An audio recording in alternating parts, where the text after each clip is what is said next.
Previously on Shonan XP. Après, il y a eu le fameux déclic, ce jour où tu te dis est-ce que c'est ça ma vie et est-ce que je veux que ce soit ça? Parce que c'est soit tu continues comme ça, soit bah faut changer quoi. Qu'est-ce que ça a été le déclic justement?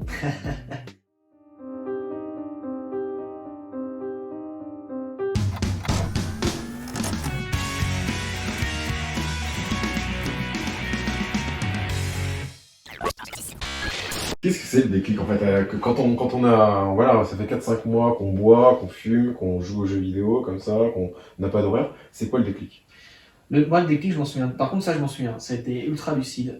On était dans le salon de chez mon pote, qui sa baraque, c'était le bordel tout le temps. Vraiment. Pas sale, c'était super propre, mais pas rangé. Lumière, pas de lumière qui passe, les rideaux tout le temps fermés, les canapés avec des sarouels dessus, enfin vraiment le truc avec des sandards et des bandes qui traînent partout sur la table, des cadavres de bouteilles dans tous les sens. Vraiment le salon cliché de mecs qui branlent rien quoi, clairement.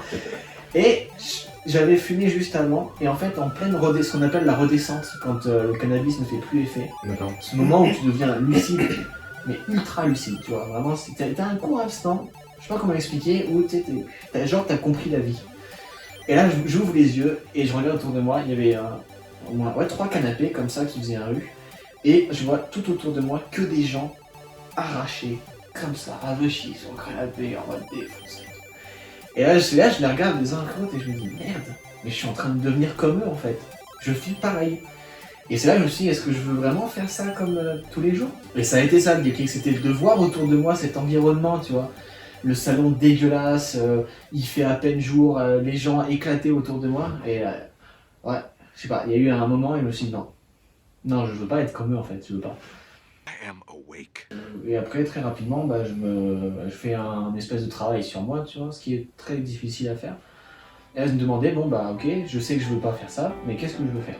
Bon, je commence à réfléchir, j'essaie de regarder sur internet, tu vois, on te dit, bon, tu peux regarder par rapport à ta personnalité, à tes goûts, etc., ce que tu as envie de faire, et puis Donc tu fais des tests psycho. Ouais, bah, ça a l'air con comme ça, mais ça permet de t'aiguiller un minimum, tu vois. Okay. Pour au moins savoir où chercher, parce que c'est pas évident, n'empêche, quand t'étais tout au fond, et du jour au lendemain, tu te dis, ok, maintenant je veux m'en sortir, mais qu'est-ce que je fais? Qu'est-ce que je veux faire? Et ce que j'ai compris, c'est que ce que je voulais faire de sûr, peu importe le métier ou quoi, c'était de partir à l'étranger. C'est à ce moment-là que j'ai vraiment eu cette envie de partir à l'étranger, de quitter la France, parce que je me sentais pas bien en France.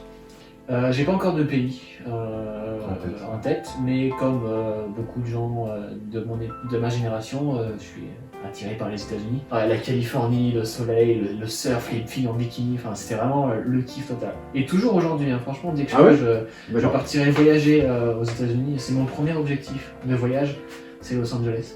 Okay. Et du coup, bah, je commence à me demander qu'est-ce que j'aimerais faire comme métier pour pouvoir voyager à l'étranger, et en particulier aux États-Unis. Et c'est là que je me rends compte que, en tant que j'ai un avantage d'être français à l'étranger, et que par rapport à mes passions, donc tout ce qui est jeux vidéo et informatique, je découvre par hasard sur internet que en Asie et aux États-Unis, on recherche beaucoup de Français dans les entreprises étrangères pour travailler dans tout ce qui est web design, en informatique. Et je me dis, bah écoute, moi j'aime l'informatique, je suis français, je veux partir à l'étranger, donc je commence à m'intéresser pour faire des études dans ce domaine-là. D'accord. Et en fait, après, bah, je continue là-dessus, et puis par rapport au Japon, bah, ça s'est fait vraiment par hasard.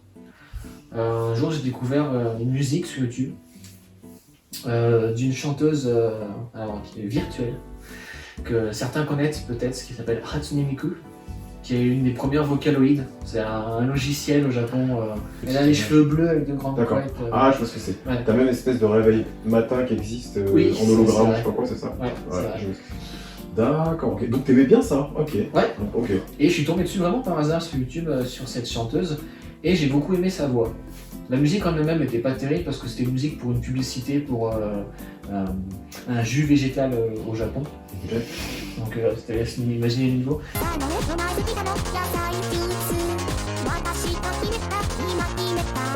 Et vraiment la pub c'est n'importe quoi, c'est vraiment au Japon, tu vois le côté excentrique. Ah d'accord. Mais j'ai une sensibilité de la voix qui fait que j'accroche tout de suite à la voix de la chanteuse. D'accord. Et direct, je commence à faire des recherches sur YouTube, à découvrir qui elle est, et à me rendre compte que c'est un logiciel que tout le monde peut utiliser, D'accord. mais qu'il y a quand même des gens qui sont très connus sur YouTube, des DJ et tout, qui l'utilisent et qui font vraiment de très très belles musiques avec cette voix. D'accord. Et là j'ai commencé à écouter plein de musiques à elle. Après, du coup, comme je me suis dit, ce que j'aime c'est peut-être le fait que ce soit des musiques japonaises. Donc je commence à écouter d'autres musiques japonaises, du rock, de l'électro, de tout, vraiment tous les styles pour voir si ça me plaît vraiment. Et là je me rends compte que vraiment j'adore la musique japonaise. Et donc j'aime le Japon. Et de fil en aiguille, je commence à m'intéresser au Japon petit à petit. D'abord la musique, après j'ai commencé avec la nourriture, après je suis parti sur l'histoire parce que j'aime beaucoup l'histoire, le cinéma japonais, et ensuite la vie quotidienne au Japon. Et en dernier, vraiment, ça a été en tout dernier, les mangas et les animés. C'est vraiment le dernier truc qui m'a intéressé, même si j'ai beaucoup aimé aussi. Ok. Et j'ai regardé que quelques animés les plus connus, on va dire les shonen, pour les adolescents, donc One Piece, Fairy Tail. Mais ce que je préfère regarder comme animé, c'est les petits animés d'une dizaine d'épisodes, pas plus, mais qui se passaient au lycée. Avec des histoires vraiment à la con du quotidien, des histoires d'amour, le gars qui trouve son premier travail, qui galère en cours. Parce que c'est des animés qui montraient le Japon au quotidien. D'accord. Okay. Sans le côté badass avec des méchants dans tous les sens, juste la vie normale au Japon. Et là, vraiment, j'ai compris. Je me suis dit, ok, j'adore la vie. Ça me correspondait. Il y avait ce côté, tu vois, je me reconnaissais dans le quotidien au Japon. J'aimais bien ce côté vraiment respect des autres, respect de la nature, du pays. Tout le temps poli, propre sur soi, t'as l'impression qu'il n'y a pas de violence, enfin pas comme en France, tu vois, pas de problème dans les cités, ce genre de choses. Les policiers sont très gentils, souriants, enfin tu vois, je me doute bien que c'est l'idéal du pays qu'on nous montre, mais cette image-là, elle m'a marqué. D'accord. Là, c'est bon, dans ma tête, c'est le Japon, sûr. Et donc, travailler dans l'informatique au Japon. Et comme à l'époque, je suis jeune et impatient, je veux partir tout de suite au Japon. Parce que j'avais deux solutions, soit j'apprenais le japonais en France et après je partais au Japon, soit j'ai découvert que je pouvais apprendre le japonais au Japon. Ce qui me permettait de partir tout de suite. Et je me suis dit, en plus, apprendre une langue dans le pays, surtout moi qui parle pas anglais, donc j'ai pas de langue pour me rattraper, j'apprendrais beaucoup plus vite. Parce qu'il n'y a pas mieux que d'être en immersion pour apprendre une langue, vraiment. Absolument, absolument. Donc je regarde pour un visa étudiant. Donc je vois qu'il faut passer par une école de japonais. Donc je contacte une école, donc je trouve plusieurs écoles à Tokyo et j'en choisis une par rapport à mon budget parce que comme je suis pas issu d'une famille de riches, je vais à la moins chère. Ouais. Donc les deux choses qui ont fait que j'ai choisi cette école, c'est le prix et le fait qu'il y avait un staff en français. Donc j'étais rassuré côté administratif, tu vois, le mec il parlait bien français, il m'a bien expliqué donc quel papier il fallait que je fournisse, la date, etc. Et donc là il m'explique que pour obtenir un visa étudiant, il y a plusieurs choses à faire obligatoires.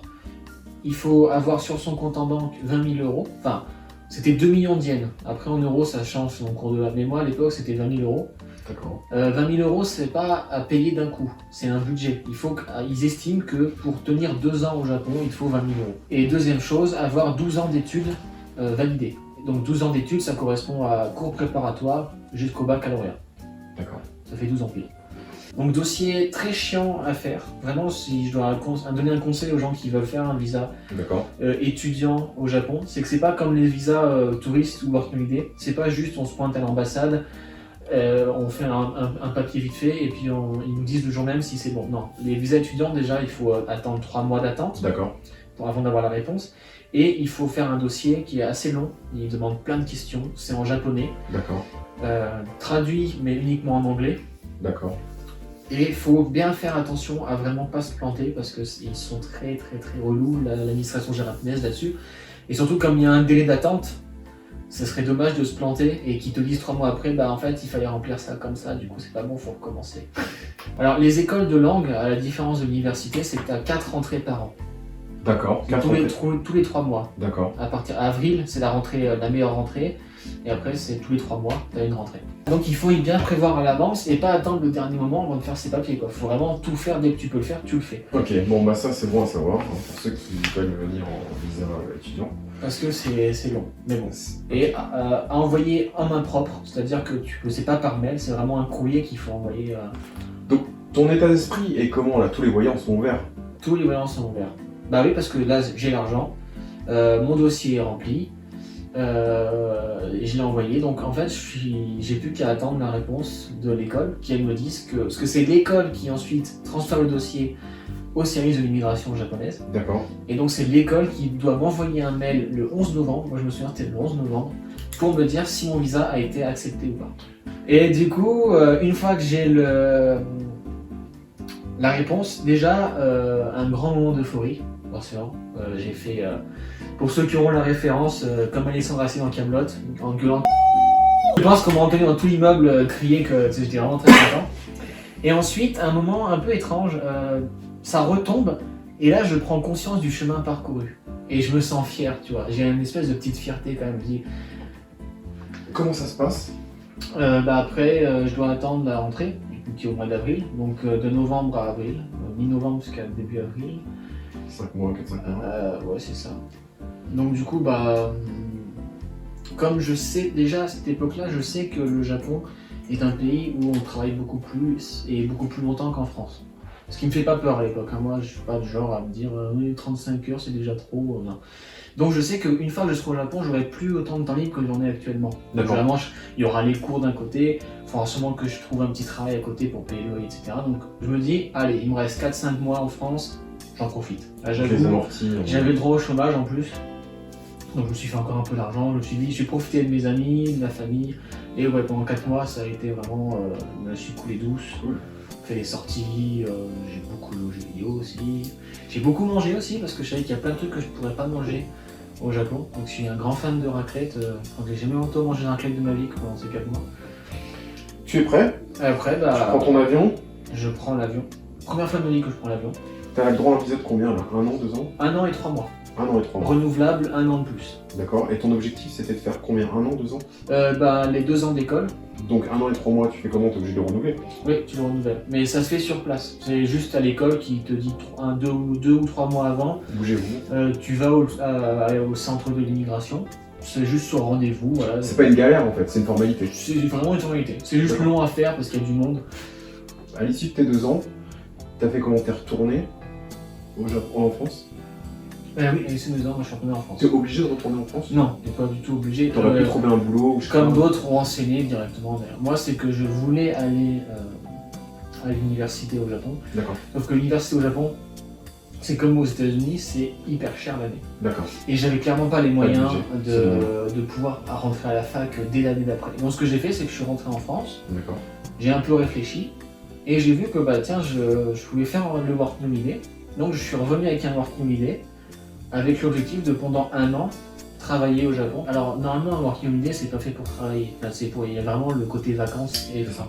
Mais moi je me suis dit, vu le prix de la fac au Japon, je pourrais pas avoir autant d'argent en si peu de temps en France. Déjà en France tu peux pas cumuler 3 emplois, je crois pas que ce soit légal. C'est ce que j'allais te dire, je crois qu'il y a un quota ou je sais pas quoi, il y a et un quota d'heures. En plus j'aurais été imposé un mois, donc j'aurais payé les taxes, en plus il aurait fallu que je paye un loyer en plus. Enfin vraiment en France ça me paraissait plus compliqué, alors qu'au Japon j'avais déjà mon réseau, un petit réseau, mais j'avais déjà des employeurs, je savais comment trouver le travail, où le trouver.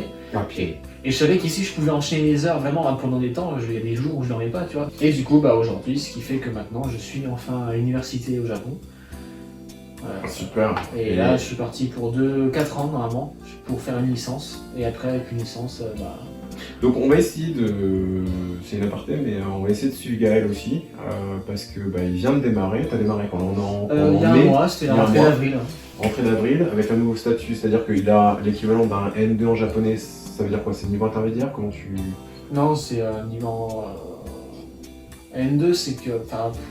c'est plus qu'intermédiaire, tu maîtrises pas encore à 100% en japonais, mais c'est un niveau courant, tu vois. D'accord, et en vrai, toi tu te positionnes comment? N en dessous, au-dessus? Un peu en dessous, parce que j'ai encore du mal avec les kanji. D'accord. Pour les Français, les kanji, c'est quand même un peu difficile. Un peu compliqué. En gros, pour résumer, c'est donc il est arrivé de 0 en fait, 0 au niveau japonais, donc il a fait 2 ans en tant que visa étudiant pour apprendre la langue.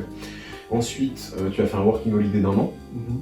Et là, en fait, t'es parti pour faire 2 ans, si je comprends bien, c'est ça? 2 ans minimum, et si je peux, moi je vise les 4 ans pour avoir un... Ah, tu peux renouveler encore Ouais. D'accord, ok, cool. Si je fais que 2 ans, c'est l'équivalence, c'est le niveau d'un bac professionnel. D'accord. Et si j'arrive à faire les 4 ans, ce qui est mon objectif, là c'est niveau licence, comme le master en France, je crois, c'est l'équivalent. Et parce qu'au Japon, c'est un pays où le niveau d'études n'a pas d'importance pour être pris, mais par contre, a beaucoup d'importance pour négocier son salaire.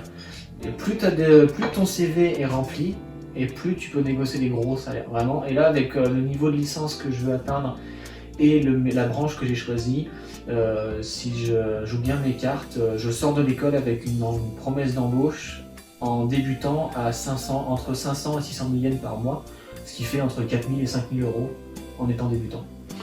Une dernière chose, si j'aimerais savoir ça, est-ce que tu as une anecdote, en regardant la caméra, est-ce que tu as une anecdote, que ce soit positif ou négatif, à former aux gens, quelque chose qui t'est arrivé d'un peu original quoi, au Japon, que ce soit en négatif ou en positif. Hein. N'importe quoi. Peu importe. Ouais, une anecdote. Ce qui m'a surpris, c'est le rapport qu'ont les Japonais à l'alcool. C'est-à-dire qu'à la différence de la France, ici, on peut littéralement marcher dans la rue en étant ivre-mort.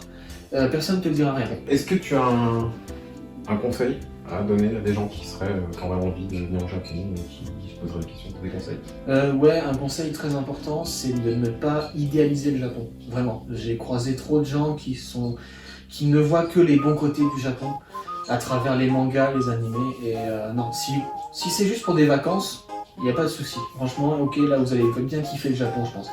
Mais dans l'optique de vivre et travailler au Japon, renseignez-vous bien avant parce que les entreprises au Japon c'est très très différent de la France et pour beaucoup ça peut être très difficile. C'est vraiment un style de vie qui est... voilà. Les 35 heures ici on peut les faire en 2 jours. Donc voilà, soyez attentifs. Il faut vraiment peser le pour et le contre. Et je pense que c'est valable pour tous les pays quoi en fait. C'est ouais, c'est vrai. Tu vas. Je sais pas. Ouais. Bah, écoute Gaël, merci. Mais de rien, c'était un beau plaisir. Et puis je pense qu'on aura l'occasion de faire des vidéos. J'aimerais bien, ça pourrait être sympa. C'est vrai? Ouais, ok, cool. Ciao, je meurs de faim. Moi aussi.